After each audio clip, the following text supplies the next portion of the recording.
Podríamos estar muy cerca de resolver, con un alto grado de certeza, el misterio de a qué esqueleto se atribuye realmente el linaje de Cleopatra. Durante siglos, se creyó que pertenecía a Arsínoe, hermana de la reina, una figura rebelde y también reina de Egipto. Cleopatra llegó a ser conocida como una de las mujeres más bellas de la historia, pero nuevos análisis genéticos y reconstrucciones forenses plantean una hipótesis inquietante. El último faraón pudo haber sido una auténtica bomba de relojería biológica. Los datos de ADN asociados a su familia revelan indicios inquietantes que sugieren que su mayor lucha podría no haber sido contra Roma, sino contra su propia herencia genética. Para comprender por qué el análisis del ADN de Cleopatra causó tanto revuelo, es necesario remontarse a una investigación realizada como caso penal.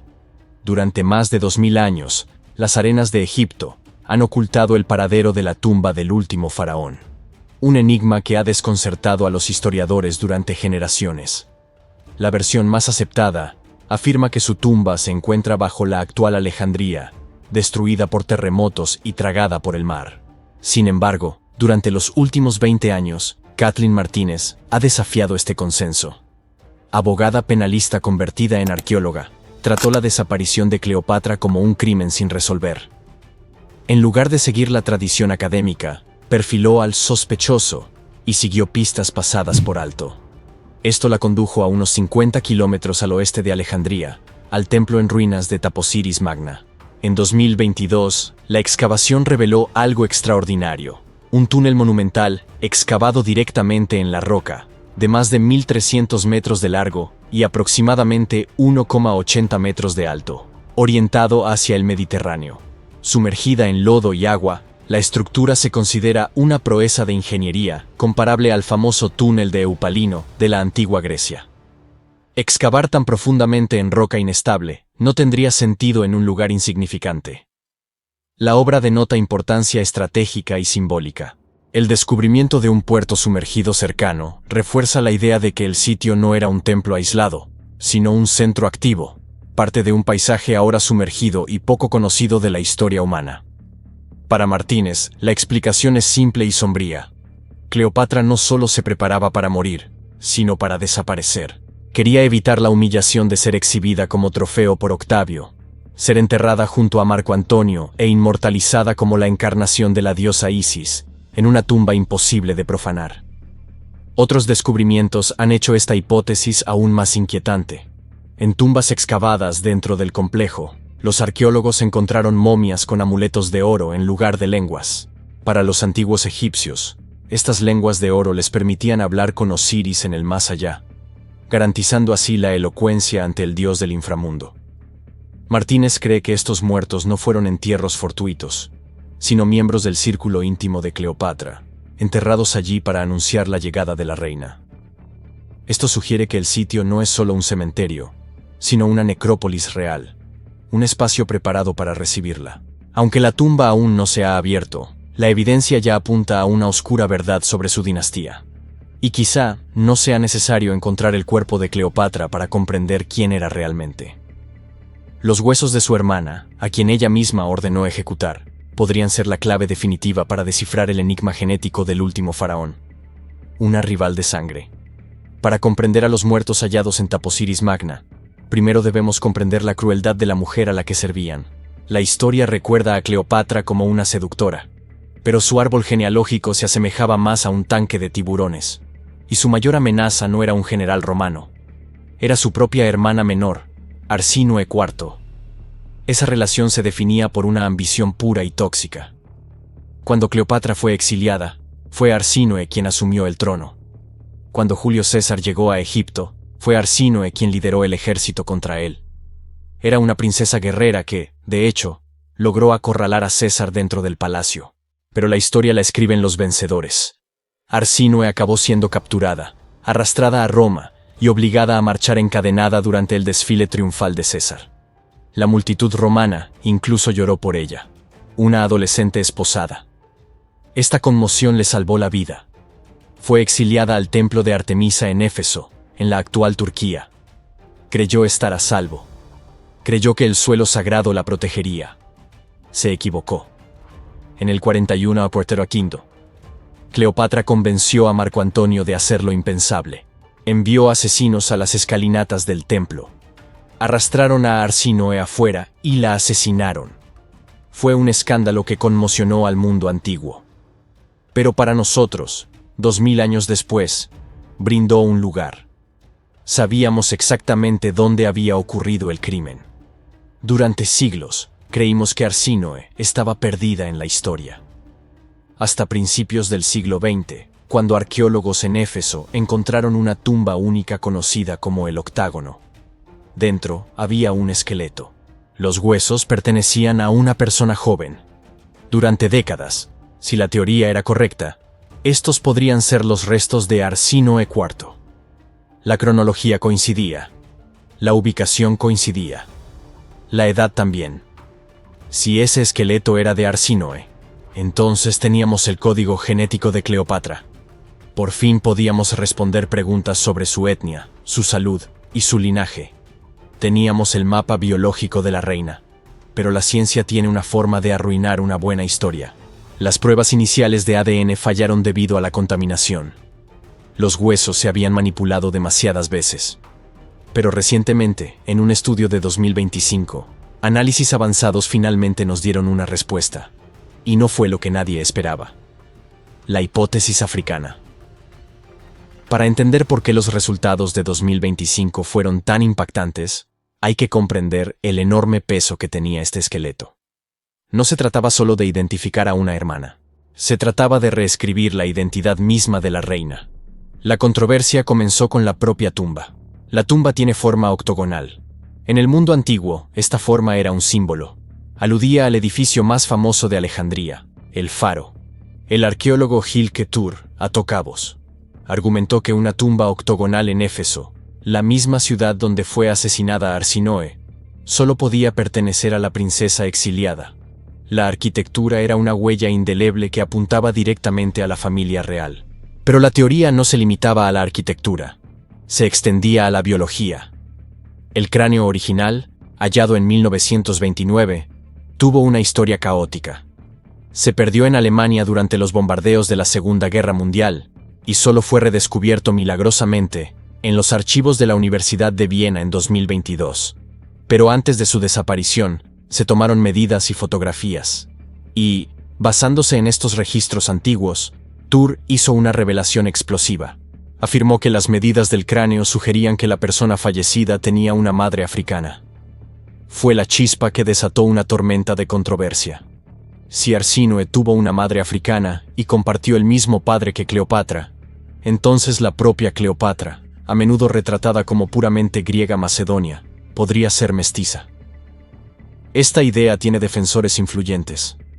Durante décadas, autores como J. Rogers y Cheikh Anta Diop han argumentado que la historia ha blanqueado a Egipto.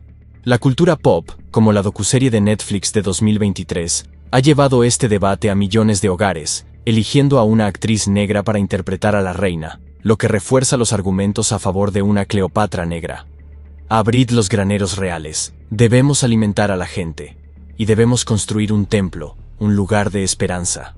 El esqueleto de Éfeso parecía ser la prueba definitiva. Fue la única evidencia física que cuestionó el consenso predominante de que los Ptolomeos eran una dinastía griega endogámica. Pero el análisis de 2025 no solo modificó el sexo del esqueleto, sino que desmanteló por completo la hipótesis racial.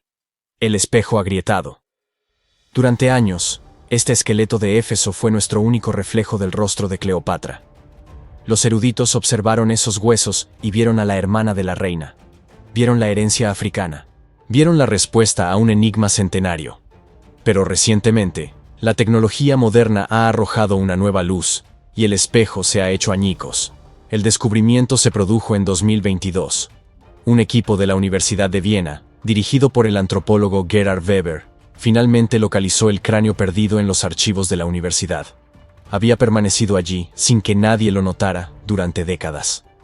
Eso lo cambió todo. No solo miraron el cráneo, vieron a través de él. Microtomografías computarizadas. Crearon un mapa digital de alta resolución de la estructura ósea. Luego, perforaron el hueso temporal petroso, la parte más densa del cráneo. Una auténtica bóveda biológica que preserva el ADN, incluso cuando el resto del esqueleto ya se ha convertido en polvo. En enero de 2025, los resultados se publicaron en informes científicos y revelaron una historia de terror médica. El esqueleto no es de Arsinoe, no es de una mujer de 20 años, no es de una princesa africana. Las pruebas de ADN han demostrado la presencia de un cromosoma Y. La supuesta hermana de Cleopatra era un niño, más concretamente, un adolescente de entre 11 y 14 años. Y no solo era joven, sino que estaba gravemente enfermo. Las tomografías computarizadas revelaron graves trastornos del desarrollo. Tenía la mandíbula atrofiada. Su cráneo era asimétrico y deformado. Los análisis sugieren que padecía algo similar al síndrome de Treacher-Collins o raquitismo severo. No era un rival sano y genuino. Era un niño cuyo rostro había sido moldeado por una tragedia genética. Aún más impactante fue que su ADN revelara que no era de Egipto. Sus marcadores genéticos apuntan a Italia o Cerdeña. Esto abre un misterio aún más oscuro y confuso. Creíamos estar ante la víctima de un asesinato político. En cambio, nos enfrentamos a una tragedia de otra naturaleza. El octágono se ha revelado como un héroe. Una tumba construida para un héroe. Una figura semidivina. ¿Por qué un niño italiano enfermizo y deforme fue enterrado en una de las tumbas más prestigiosas del mundo antiguo? ¿Era un chivo expiatorio? ¿Un sacrificio? ¿O un bastardo real oculto? ¿Un hijo de sangre romana y ptolemaica cuya existencia era tan vergonzosa o peligrosa que necesitaba ser enterrado con honores, pero lejos de casa? Sea cual sea la respuesta, quedó claro que la supuesta prueba científica del linaje africano de Cleopatra en esta tumba en particular era una ilusión causada por la ciencia defectuosa y las ilusiones. Entonces, ¿dónde nos lleva esto? Volvamos al registro histórico, y el registro nos dice que Cleopatra fue producto de la dinastía tolemaica. Y si quieres saber cómo era realmente, no necesitas encontrar su cuerpo. Basta con mirar el aterrador árbol genealógico que trepó para alcanzar el trono. Porque, aunque no tenemos su ADN, sabemos exactamente quiénes fueron sus padres. Y esa realidad es mucho más oscura que cualquier debate sobre el color de la piel. El niño de Éfeso pudo haber sido un secreto. Pero en Alejandría, la pesadilla genética no lo era en absoluto. Era una política real caracterizada por lo que se denomina colapso de pedigrí. En un árbol genealógico típico, las ramas se expanden a medida que se asciende. Se tienen 2 padres, 4 abuelos y 8 bisabuelos. Cuanto más atrás se retrocede, más antepasados hay. Es un embudo que se abre al mundo. Pero el árbol genealógico de Cleopatra no se expandió. Se derrumbó sobre sí mismo. Los Ptolomeos fueron una dinastía griega que gobernó Egipto. Querían mantener el poder absoluto y un linaje puro. Por ello, adoptaron la antigua costumbre faraónica del incesto. No solo se casaron con primos, sino también con hermanos. Los historiadores creen que los propios padres de Cleopatra, Ptolomeo XII y Cleopatra V, probablemente eran hermanos de sangre. Incluso sus abuelos podrían haber sido tío y sobrina, o incluso hermano y hermana. Esta familia era, evidentemente, un circuito cerrado. Los genetistas estiman que Cleopatra nació con un coeficiente de consanguinidad superior al 45%. A modo de comparación, el hijo de 2 primos hermanos tiene un coeficiente de consanguinidad de alrededor del 6%. En muchas dinastías reales, como la de los Habsburgo de España, este nivel de endogamia provocó graves deformidades, infertilidad y locura. Un ejemplo es Carlos II de España, rey de los Habsburgo, cuya autopsia reveló que su corazón era del tamaño de un grano de pimienta, consecuencia de la endogamia. Los historiadores lo llaman el hechizado. Fue el último de la línea de los Habsburgo, una dinastía que practicaba el mismo tipo de matrimonios internos que los Ptolomeos. Carlos fue una tragedia médica. No pudo hablar hasta los 4 años. No pudo caminar hasta los 8 años. Su mandíbula estaba tan deformada, una afección llamada prognatismo mandibular, que sus dientes superiores e inferiores no se tocaban. Literalmente no podía masticar. Se lo tragó todo entero. Tenía dificultades incluso para mantener conversaciones sencillas, sufría convulsiones y estaba físicamente frágil. Cuando falleció a los 38 años, El informe de la autopsia indicó que su cuerpo no contenía ni una sola gota de sangre. Su cabeza estaba llena de líquido y su corazón era del tamaño de un grano de pimienta. Su tasa de endogamia era de aproximadamente el 25%. La de Cleopatra era casi el doble. Cleopatra ejerce una fascinación perdurable porque su historia encarna poder y belleza. ¿A qué se debe esto? La explicación científica se basa en algo llamado homocigosidad. Normalmente, el ADN es un diálogo entre la madre y el padre. Uno compensa las deficiencias del otro. Si la madre transmite un gen recesivo para una debilidad o enfermedad, el padre suele transmitir un gen dominante sano para neutralizarlo. Es una red de seguridad biológica. Pero en el caso de Cleopatra, no hubo diálogo alguno. Eran los mismos genes repitiendo los mismos errores, una y otra vez. Como sus padres eran hermanos, portaban exactamente los mismos defectos genéticos. No había un gen sano que pudiera intervenir y salvarla. Biológicamente, debería haber sido un desastre. Ese nivel de endogamia suele provocar las deformidades que vimos en ese niño de Éfeso. Debilidad física, deterioro cognitivo, vidas cortas. Pero he aquí la aterradora paradoja. La historia nos dice que Cleopatra no era deforme. Era brillante. Hablaba 9 idiomas. Cautivó a los hombres más poderosos de Roma. Ella comandaba ejércitos. ¿Cómo fue posible? ¿Fue un milagro genético? ¿Un giro inesperado de la suerte biológica? ¿O siempre hemos ignorado las señales de su sufrimiento? Para entender si fue una víctima, debemos analizar a los responsables, sus antepasados. Si quieres saber contra qué luchaba Cleopatra, piensa en su tío abuelo, Ptolomeo Huecho. Era tío abuelo de Cleopatra, pero debido a su árbol genealógico incestuoso, también era un reflejo genético directo. Fue una catástrofe médica. Lo llamaban fiscón, un término que se traduce como panza. Y eso era ser amable. Los registros históricos lo describen como obeso mórbido, con extremidades demasiado débiles para sostener su enorme cuerpo. Necesitaba ser cargado por ayudantes para poder caminar. Vestía túnicas finas y transparentes que horrorizaban a los visitantes romanos. Pero observen más detenidamente las descripciones. No era solo grasa. Las fuentes mencionan cuello hinchado, ojos saltones y dificultad para respirar. Ahora veamos al padre de Cleopatra, Ptolomeo XII, el flautista. Fue descrito como indulgente, débil y flácido. Estos no son simplemente defectos de carácter. Estos son síntomas. Los historiadores médicos modernos, al analizar la dinastía ptolemaica, observan un patrón de trastornos metabólicos genéticos. Observan evidencia de afecciones fibróticas que afectan a múltiples órganos. Ven un linaje familiar plagado de obesidad y letargo.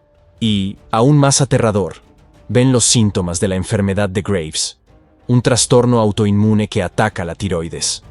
Causa exoftalmos, ojos saltones, y bocio, hinchazón del cuello. Y aquí es donde el diagnóstico se vuelve aterrador. La enfermedad de Graves no solo afecta la apariencia, afecta el comportamiento, inunda el cuerpo de hormonas tiroideas, creando un estado de hiperestimulación. Los síntomas incluyen energía maníaca, habla acelerada, insomnio y comportamiento errático y de alto riesgo. ¿Les suena familiar? Los historiadores siempre han ensalzado la inagotable vitalidad de Cleopatra. Dicen que trabajaba toda la noche, que siempre estaba en movimiento. Lo consideramos una genialidad. Pero los antropólogos médicos ahora se plantean una pregunta más siniestra. ¿Era la legendaria energía de Cleopatra en realidad un síntoma? ¿Era su ardor el resultado de una crisis genética heredada de su tío? Cleopatra nunca fue tan segura de sí misma como parecía. Analicemos la evidencia física que tenemos, empezando por las monedas. Al analizar los tetradracmas de plata acuñados durante su reinado, vemos cómo se manifiestan los rasgos característicos. Cleopatra tiene una nariz ptolemaica, fuerte, curva y aguileña. Tiene un mentón prominente y prominente. Tiene un cuello grueso. Estos no son los rasgos de una reina delicada. Son los rasgos de una superviviente.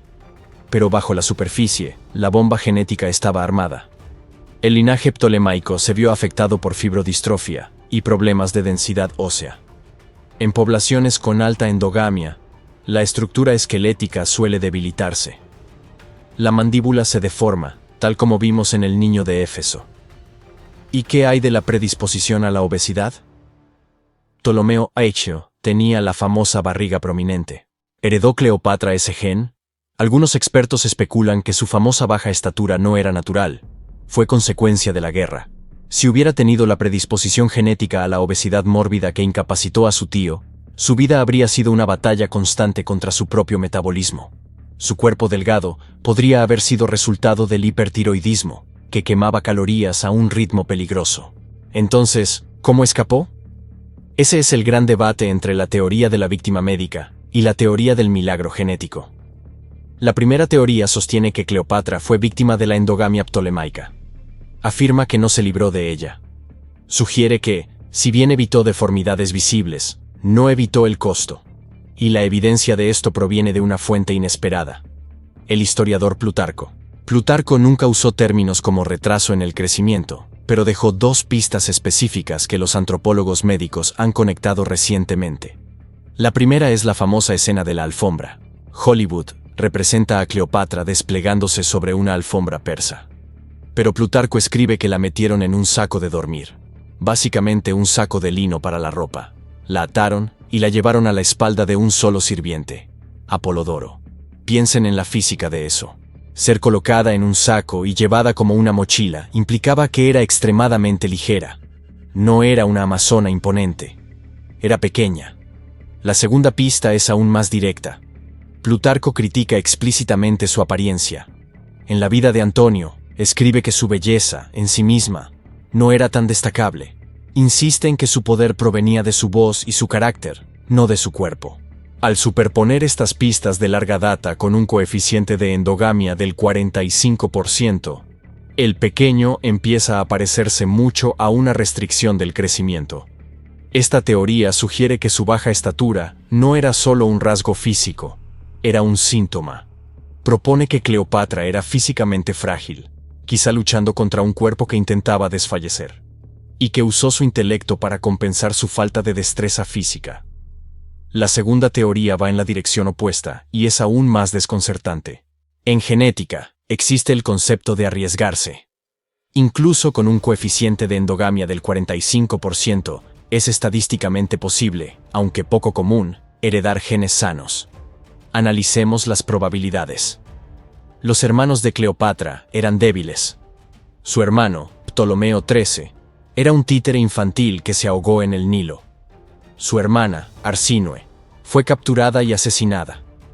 El niño de Éfeso, posible vínculo con Cleopatra, era deforme. Y, sin embargo, Cleopatra vivió 39 años. Tuvo 4 hijos, lo que demuestra su fertilidad, algo que suele ser lo primero que desaparece en los linajes endogámicos. Comandó una flota naval en batalla. Es posible que haya sido una superviviente del mosaico. Aunque su árbol genealógico se derrumbó, ella salió ilesa del fuego. Heredó el intelecto de los griegos y la crueldad estratégica de los romanos, pero escapó del colapso metabólico del vientre protuberante y las deformidades faciales del niño de Turquía. En la década de 1920, los arqueólogos exploraban una tumba aquí, en el corazón de Éfeso. Pero debemos recordar, la biología siempre se cobra su parte. Incluso sin deformidades, ella cargó con el peso, la energía frenética, la asunción de riesgos extremos, la paranoia. Puede que no fueran rasgos de personalidad. Quizás fueran ecos psicológicos de un cerebro moldeado por siglos de incesto. Pero aquí surge una especulación aún más siniestra. Fuera un milagro o una víctima, Cleopatra sabía que algo andaba mal. Creció viendo cómo su familia se deterioraba. Entendía el patrón. Y esto cambia por completo nuestra perspectiva sobre su vida. Los historiadores suelen afirmar que Cleopatra sedujo a Julio César y a Marco Antonio para obtener poder político. Dicen que quería los ejércitos de Roma. Pero ¿qué pasaría si quisiera algo más valioso? ¿Y si buscara ADN nuevo? Piénsenlo. Cleopatra se casó con su hermano, Ptolomeo XIII, luego con su otro hermano, Ptolomeo XIV. Según la tradición, debería haber tenido hijos con ellos, pero se negó. No tuvo hijos con sus hermanos. En cambio, recurrió a Roma, a César, un hombre sin parentesco con ella, luego a Antonio. ¿Y si no solo estaba forjando una alianza? ¿Y si estaba llevando a cabo una misión de rescate biológico? Sabía que su linaje se estaba derrumbando. Sabía que una generación más de incesto produciría monstruos. Niños como el niño de la tumba octogonal. Intentaba salvar a sus hijos de la espiral genética que la creó. Intentaba desesperadamente ensanchar el embudo y convertirlo en un árbol. La reina farmacóloga.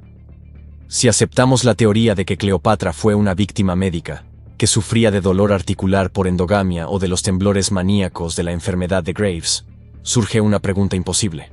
¿Cómo funcionaba? ¿Cómo se puede comandar un ejército cuando te duelen los huesos o la tiroides te acelera el corazón? La respuesta podría residir en una habilidad que los historiadores suelen pasar por alto. No era solo una reina, era química. Todos conocen la famosa historia de la perla. Para ganar una apuesta contra Marco Antonio sobre quién ofrecería la cena más cara, supuestamente tomó una perla invaluable, la sumergió en una copa de vinagre, esperó a que se disolviera y bebió su contenido. La historia lo presenta como un gesto de decadencia, pero míralo con ojos científicos. Es una reacción química, carbonato de calcio reaccionando con ácido acético. Comprendía las propiedades de la materia. Y si sabía manipular perlas, sin duda sabía manipular plantas. Si vivía con el dolor crónico del colapso de Pedigree, el mismo tipo de sufrimiento articular y óseo que aquejaba a los Habsburgo, es probable que recurriera a la farmacia real. Egipto fue la capital farmacéutica del mundo antiguo. Si alguien sufría dolor, tenía acceso al opio, extraído de los campos de amapolas de Tebas. Era el analgésico por excelencia de la antigüedad.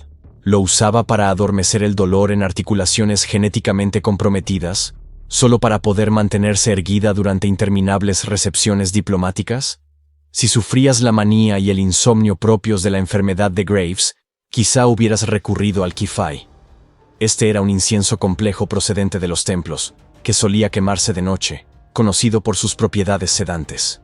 Plutarco escribió que su aroma inducía al sueño y aflojaba la tensión diaria como un nudo que se deshace. Para una mujer que posiblemente sufra la energía del hipertiroidismo, el kifai sería más que un simple perfume. Sería un remedio. Y luego está el loto azul, una flor ligeramente psicoactiva, a menudo macerada en vino. Produce una sensación de euforia, una sensación de flotar. Mucho se habla del legendario carisma de Cleopatra, de cómo lograba hechizar a los hombres con su presencia. Pero, ¿era este carisma natural? ¿O era inducido químicamente? Era su magnetismo energético y cautivador, en realidad, un delicado cóctel de vino de loto azul y adrenalina, que la mantenía por encima del dolor de su propio cuerpo. Y, por último, consideremos su rostro. Sabemos que Cleopatra escribió un libro sobre cosmética llamado Cosmeticon. Fragmentos de la obra fueron citados por médicos posteriores, como Galeno. Esto demuestra que no solo compraba maquillaje. Lo estudió. ¿Por qué? Si el gen de la barriga prominente le causaba problemas de piel, o si la enfermedad de Graves le causaba bocio, su obsesión con los cosméticos no era vanidad, era camuflaje. Es posible que haya recurrido al carbón para rediseñar ojos demasiado prominentes, creado collares anchos y joyas elaboradas para disimular un cuello hinchado, y desarrollado ungüentos para aliviar la piel afectada por trastornos metabólicos. Todo indica que Cleopatra usó la ciencia, la botánica y la estética como herramientas para sobrevivir. Quizás fue la primera biohacker de la historia, una mente extraordinaria atrapada en un cuerpo colapsante, proyectando cuidadosamente la imagen de una diosa viviente mientras, alejada del ojo público, se trataba a sí misma como una paciente crónica. Si pasó años pintando una versión idealizada de su propio rostro, ganó al menos una guerra, la del legado, al asegurarse de que solo la diosa fuera recordada, y no el monstruo que temía que existiera bajo la superficie. Ahora, sin embargo, a unos 12 metros bajo el lecho marino del Mediterráneo, Kathleen Martínez está a punto de hacer exactamente lo que Cleopatra más temía: retirar esa pintura. La tumba aguarda. Esto nos lleva de vuelta al templo de Taposiris Magna, donde Martínez lleva 2 décadas excavando en busca del lugar de descanso final de la reina. Gracias al colosal túnel, el llamado milagro geométrico está más cerca que nadie.